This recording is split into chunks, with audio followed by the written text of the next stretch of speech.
ದುಬಾರಿ ದುನಿಯಾದಲ್ಲಿ ಜೀವನ ಮಾಡೋದೇ ಕಷ್ಟ ಆಗ್ಬಿಟ್ಟಿದೆ. ಅದರಲ್ಲೂ ನಿತ್ಯ ಬಳಕೆಯ ವಸ್ತುಗಳು, ದಿನಸಿ, ಪೆಟ್ರೋಲ್, ಡೀಸೆಲ್ ದರ ಅಂದಾಗ ನಿಜಕ್ಕೂ ಜನರಿಗೆ ಜೀವನ ಮಾಡೋದೇ ಕಷ್ಟ ಆಗ್ಬಿಟ್ಟಿದೆ.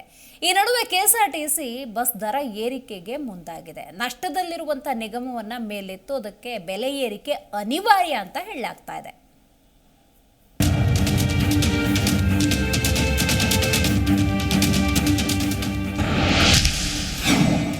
ರಾಜ್ಯ ಪ್ರಯಾಣಿಕರಿಗೆ ಸಾರಿಗೆ ಇಲಾಖೆ ಟಿಕೆಟ್ ಶಾಕ್. ಶೀಘ್ರವೇ KSRTC ಬಸ್ ಟಿಕೆಟ್ ದರ ಹೆಚ್ಚಳ ಸಾಧ್ಯತೆ. 10% ದರ ಏರಿಕೆಗೆ KSRTC ಪ್ರಸ್ತಾಪ. ಹೌದು, ಜನರು ಬೆಲೆ ಏರಿಕೆಯಿಂದ ತತ್ತರಿಸಿ ಹೋಗಿರೋ ಹೊತ್ತಿನಲ್ಲಿ ಬಸ್ ದರ ಏರಿಕೆಗೆ ಕಸರತ್ತು ಆರಂಭವಾಗಿದೆ. ಈಗಾಗಲೇ ನಿರಂತರ ಬೆಲೆ ಏರಿಕೆಯಿಂದ ಜನಸಾಮಾನ್ಯರು ರೋಸಿ ಹೋಗಿದ್ದಾರೆ. ಬ್ಯಾಗಲ್ಲಿ ದುಡ್ಡು ತೆಗೆದುಕೊಂಡು ಹೋಗಿ ಜೇಬಲ್ಲಿ ವಸ್ತು ತರೋ ಸ್ಥಿತಿ ಬಂದ್ಬಿಟ್ಟಿದೆ. ಅದರಲ್ಲೂ ಸಗಟು ಡೀಸೆಲ್ ಹಾಗೂ ಪೆಟ್ರೋಲ್ ದರ ದಿನೇ ದಿನೇ ಏರ್ತಾನೆ ಸಾಗ್ತಾ ಇದೆ. ಇದರ ಮಧ್ಯೆ KSRTC ದರ ಏರಿಕೆ ಮಾಡುವುದಕ್ಕೆ ಸರ್ಕಾರಕ್ಕೆ ಪ್ರಸ್ತಾವನೆ ಸಲ್ಲಿಕೆಗೆ KSRTC ಮುಂದಾಗಿದೆ. ಪ್ರತಿ ಸ್ಟೇಜ್ಗೆ 2 ರಿಂದ 3 ರೂಪಾಯಿ ಹೆಚ್ಚಳ ಸಾಧ್ಯತೆ. ಬೋರ್ಡ್ ಪ್ರಸ್ತಾವನೆ ಬಳಿಕ ತೀರ್ಮಾನ ಎಂದ ಸಚಿವರು. ಕಳೆದ ಬಾರಿ 20% ದರ ಏರಿಕೆಗೆ ಪ್ರಸ್ತಾವನೆ ಕಳುಹಿಸಿದ್ದ ನಿಗಮ ಇದೀಗ ಮತ್ತೆ 20% ದರ ಏರಿಕೆಗೆ ಬೇಡಿಕೆಯನ್ನಿಟ್ಟಿದೆ. ಕಳೆದ 3-4 ವರ್ಷದಿಂದ ಟಿಕೆಟ್ ದರ ಏರಿಕೆಯಾಗಿಲ್ಲ. ಬಸ್ ಬಿಡಿ ಭಾಗಗಳು ಬಹಳಷ್ಟು ದುಬಾರಿಯಾಗಿದೆ. ಜೊತೆಗೆ ಬಸ್ ಪ್ರಯಾಣಿಕರ ಸಂಖ್ಯೆ ಕುಸಿದಿದೆ. ಇದರಿಂದ ಟಿಕೆಟ್ ರೆವಿನ್ಯೂ ಕಲೆಕ್ಷನ್ ಸಹ ಪಾತಾಳಕ್ಕಿಳಿದಿದೆ. ಹೀಗಾಗಿ ದರ ಏರಿಕೆ ಮಾಡದಿದ್ರೆ ನಾವು ಬಸ್ ಅನ್ನ ರಸ್ತೆಗಿಳಿಸುವುದು ಕಷ್ಟ ಅಂತ ಸಾರಿಗೆ ನಿಗಮಗಳು ಹೇಳಿವೆ ಎಂದು ಸಾರಿಗೆ ಸಚಿವರೇ ವಿವರಿಸಿದ್ದಾರೆ. ಅವರು ಪ್ರಪೋಸಲ್ ನಮ್ಗೆ ಕಳಿಸ್ಬೇಕು ಸರ್ಕಾರಕ್ಕೆ. ಬಂದಂತ ಸಂದರ್ಭದಲ್ಲಿ ಮಾಡಬೇಕು ಬೇಡವಾ ಅನ್ನೋದನ್ನ ಆಮೇಲೆ ನಾವು ತೀರ್ಮಾನ. ಇನ್ನು ಈ ವರ್ಷ KSRTC ಬಸ್ಗಳಲ್ಲಿ ಹೆಚ್ಚು ಜನ ಸಂಚಾರ ಮಾಡಿದ್ದು ಲಾಭದಲ್ಲಿ ಇದೆ ಎನ್ನಲಾಗ್ತಿದೆ.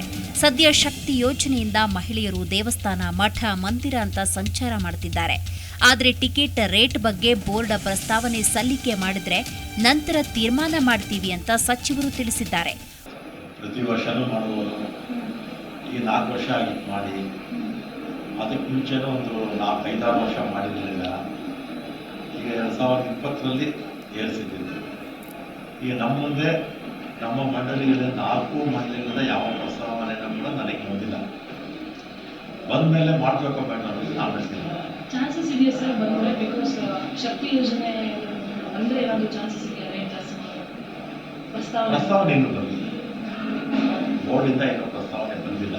ಒಟ್ಟಿನಲ್ಲಿ ಸರ್ಕಾರ KSRTC ಪ್ರಸ್ತಾವನೆಗೆ ಗ್ರೀನ್ ಸಿಗ್ನಲ್ ನೀಡಿದ್ರೆ ಪ್ರತಿ ಸ್ಟೇಜ್ ಆಧಾರದ ಮೇಲೆ 2 ರಿಂದ 3 ರೂಪಾಯಿ ಹೆಚ್ಚಾಗುವ ಸಾಧ್ಯತೆ ಇದೆ. ನಿಗಮ ಮಾತ್ರ ದರ ಏರಿಕೆಯಾಗದೆ ಬಸ್ ರಸ್ತೆಗಿಳಿಸುವುದು ಕಷ್ಟ ಅಂತಿದೆ. ಇದರ ಮಧ್ಯೆ ಜನಸಾಮಾನ್ಯರು ಬಸ್ ದರ ಏರಿದ್ರೆ ನಮ್ಮ ಗತಿ ಏನು ಅಂತ ಚಿಂತೆಗೀಡಾಗಿದ್ದಾರೆ. ಮಂಜುನಾಥ್ ಹೊಸಹಳ್ಳಿ, ಜಿ ಕನ್ನಡ ನ್ಯೂಸ್, ಬೆಂಗಳೂರು. ಜಿ ಕನ್ನಡ ನ್ಯೂಸ್ ಈಗ ನಿಮ್ಮ ಮನೆಯಲ್ಲೇ ನೋಡಿ. ಎಲ್ಲ ಕೇಬಲ್ಗಳಲ್ಲಿ ಈಗ ಲಭ್ಯ. Sun Direct 292, Jio TV 1334, U digital 162, City cable 51, GTPL 17, Abhishek cables 821, Rock Line telecommunication 51, Shri Basaveshwara number 60, Vinayaka digital number 53, in digital number 896ರಲ್ಲಿ.